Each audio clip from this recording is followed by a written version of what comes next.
Pros, save more on the materials you need to get the job done, inside and out, at Lowe's. Right now, get 10% off in-stock Trex Naturals decking, now available in more styles. Plus, get 15% off select custom entry, interior, and storm doors. Then, we'll deliver it all straight to your job site to help keep your jobs moving. Get the brands pros trust, priced right, and ready when you need them. Our best lineup is here at Lowe's. Valid through 5/27. While supplies last. Selection varies by location.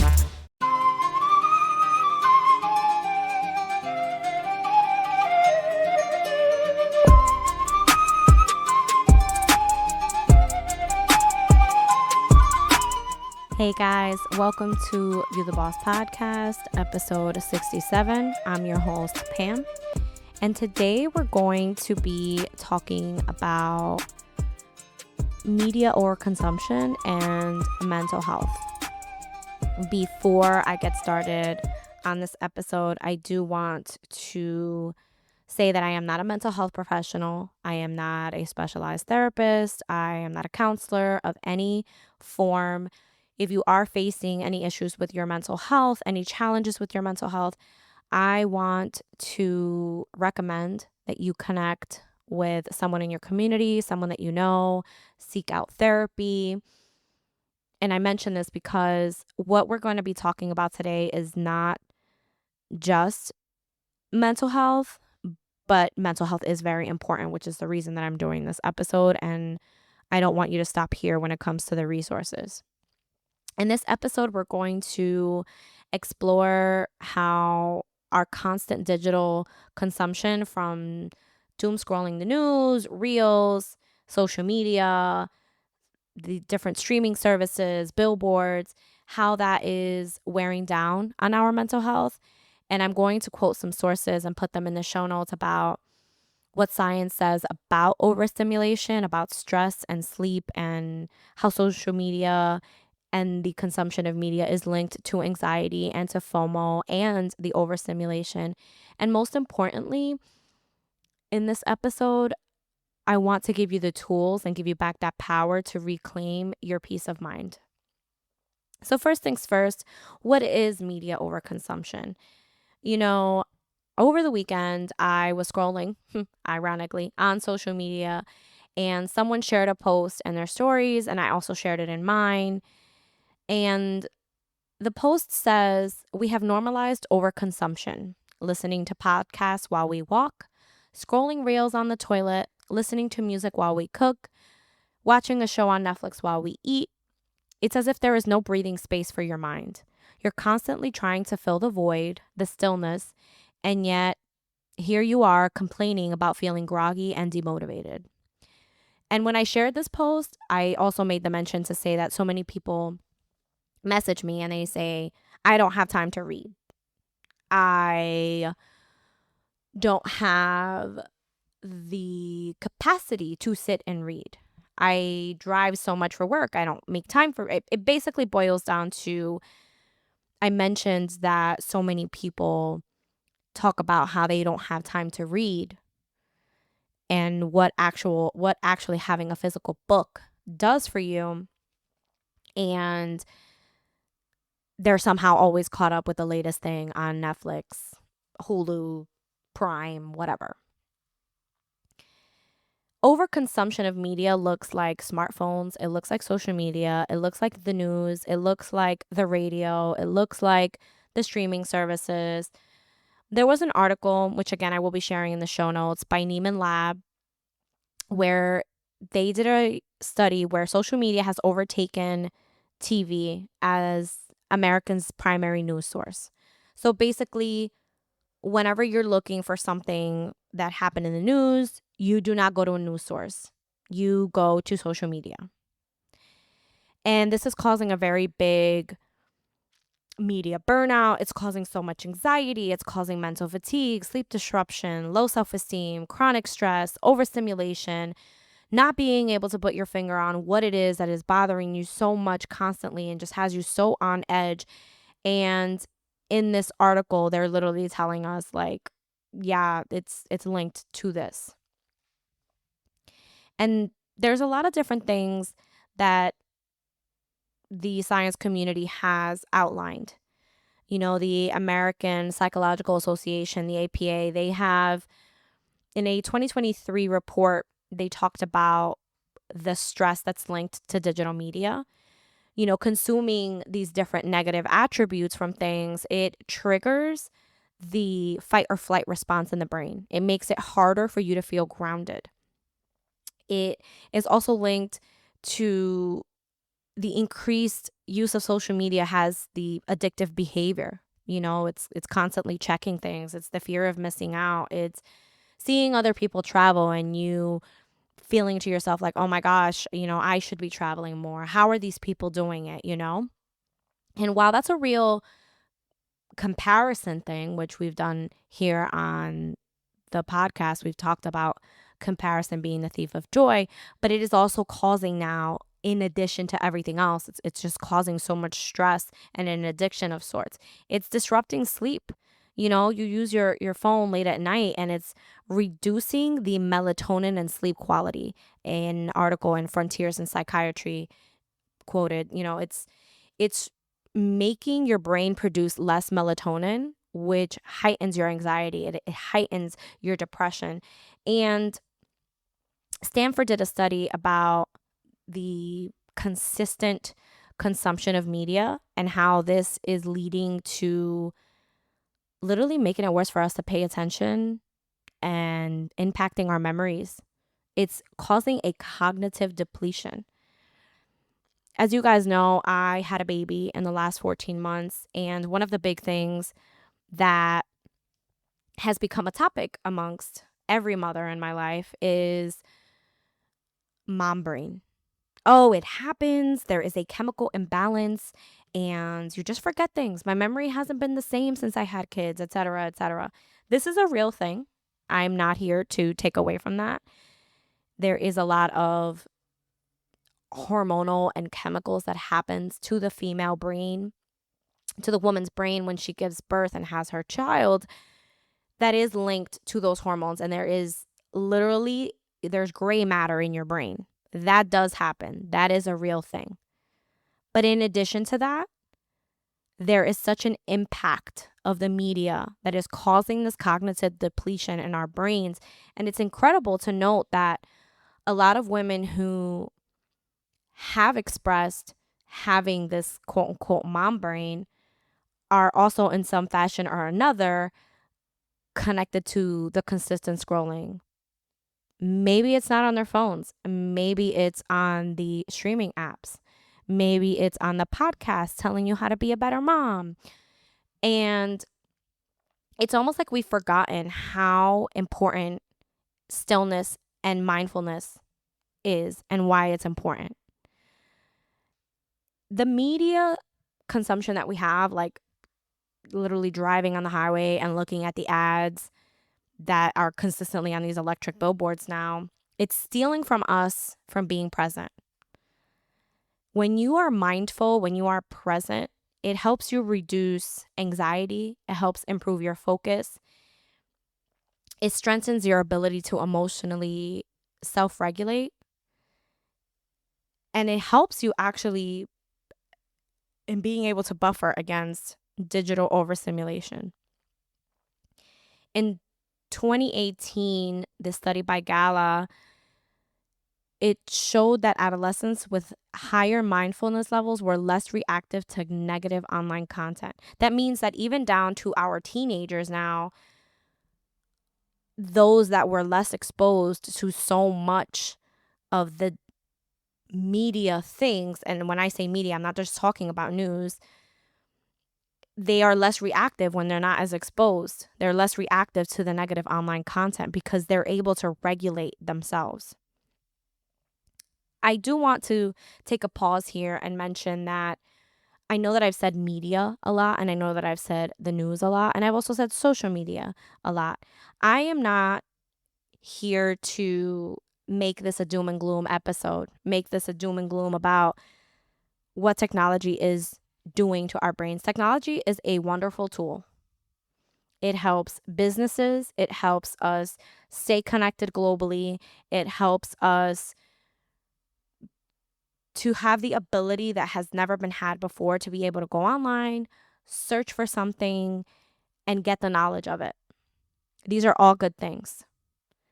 My purpose behind this episode is to bring you the steps to help you combat that overstimulation. I recently had a conversation with a really good friend of mine, and she said to me that she discovered that she got in the car the last couple of times and she was in complete silence for a few minutes. There wasn't the radio, her kids weren't in the back seat, so she didn't have to like feel the need to fill it with noise. Like she was just in the car in silence. And she said it has impacted my mental health so much. And it really got me thinking, where I was like, yeah, girl, because it's quiet. You don't have the constant of everything else playing in the background. You're not listening. You're literally in the silence. And this is so important for us because from the moment you wake up to the moment you go to bed, you are in some fashion or another consuming media, consuming sounds, consuming knowledge, whether it's useless or not.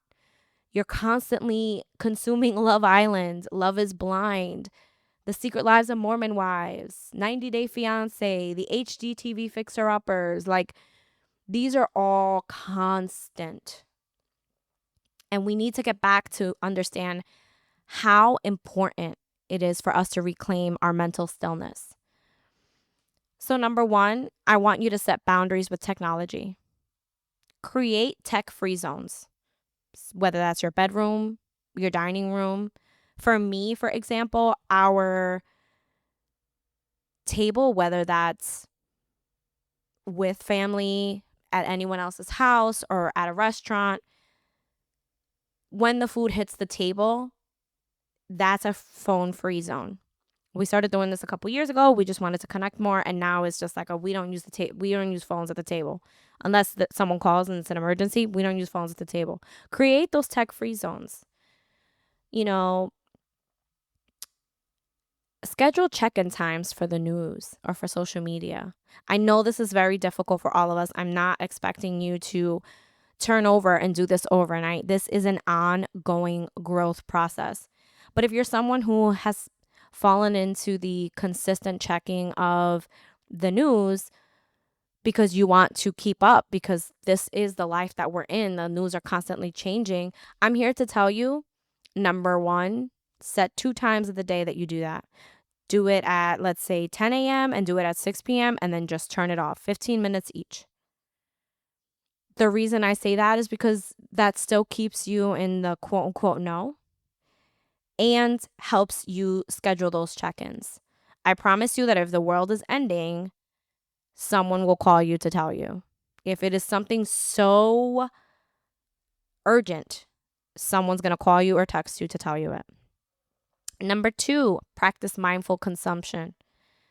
Before you go scrolling, ask yourself, what am I looking for right now? Am I looking to connect? Am I looking for information? Or am I looking to just be distracted? This is on a social media platform, but I have to say, you have to feel the same about what it is that you're watching on the streaming services or what you're even listening to. It's so easy to get wrapped up in all of the media standforms, and it's not to say that you're going to live a perfect off the grid life. That's just not realistic. But ask yourself, why do you need something playing in the background at all times? Ask yourself that. Ask yourself, is something bringing you connection, information, or distraction? On social media or even in what you're watching or listening to, follow creators, follow accounts that uplift rather than agitate what it is that you have or what it is that you're looking for. This is important because you have to be mindful of this consumption. You have to be mindful of every single thing that you input into your brain. Number 3, engage in daily stillness practices. Whether that's trying a guided meditation, whether that's just taking 5 minutes to literally breathe between tasks, or Journal one sentence per day about how the media made you feel, about what you watched today, what you listened to today. I want you to take that 5 to 10 minutes and really be intentional about this stillness. Number 4, reclaim your sleep routine. This one is a big one for me. I have to say I'm actively practicing it. It's not perfect on a day-to-day, but turning off screens 1 hour before bed. You know, if you are able to have glasses with blue light filters or blue light blocking on your glasses, don't read on your phone, which I'm a little guilty of. I won't lie to you. But don't read on your phone. Replace it with a physical book. Grab a physical book. I know that's amazing. As someone who owns a Kindle, I absolutely love my Kindle. Grab a book. If you spend 10 or 15 minutes watching the news before bed or reading a business article, replace it with a book. See how that works out for you in the next couple of weeks. Number 5, get back to the offline world. Spend time outside. I know that that's not always possible here in the Northeast, but studies show that 20 minutes outside lowers your cortisol, which, by the way, is the stress hormone. Do one activity daily that's called like an analog activity. So go draw something on a piece of paper with a pen. Play an instrument. Do a paper Sudoku. Have a conversation with someone at the store, one-on-one, face-to-face.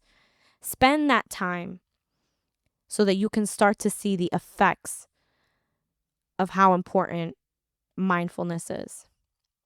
Number 6, conduct a weekly digital audit.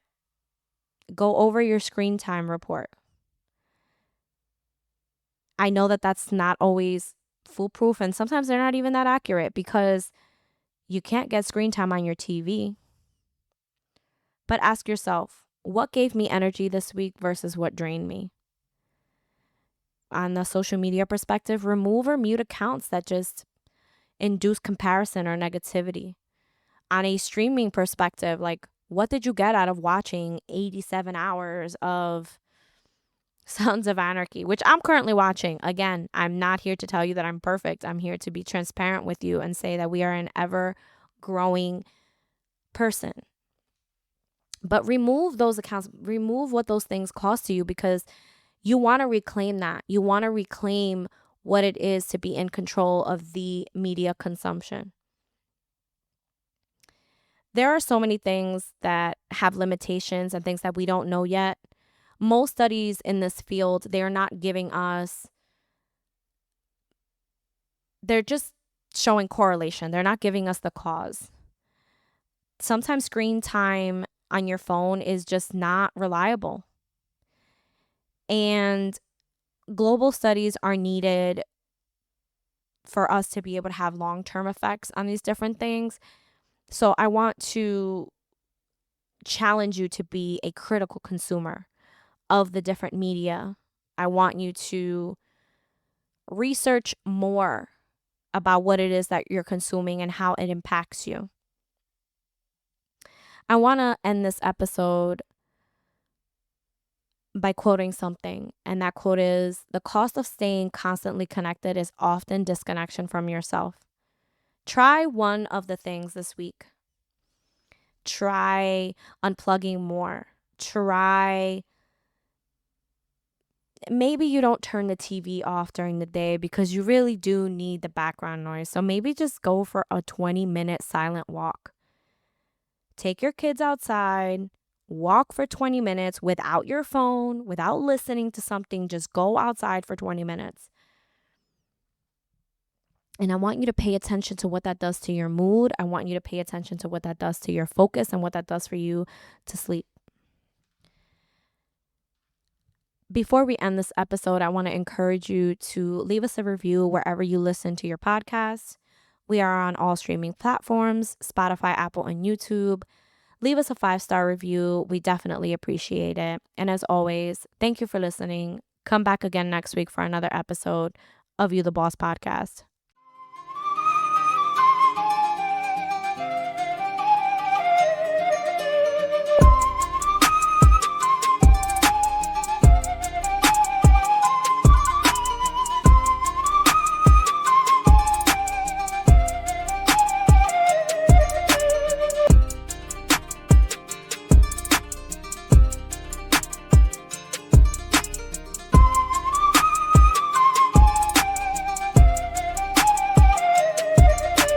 Being outside is good for us. It's that simple. And trails make it easy for us to walk, bike, and be active outside in our own backyards. On the trail, we see people moving, connecting with their communities, making the places where they live great. For 40 years, Rails to Trails Conservancy has led the way, creating trails across the country, making it safer and easier for everyone to get outside. They want you to get involved. Find your trail and start your journey today at railstotrails.org/iHeart and follow at Rails to Trails on social.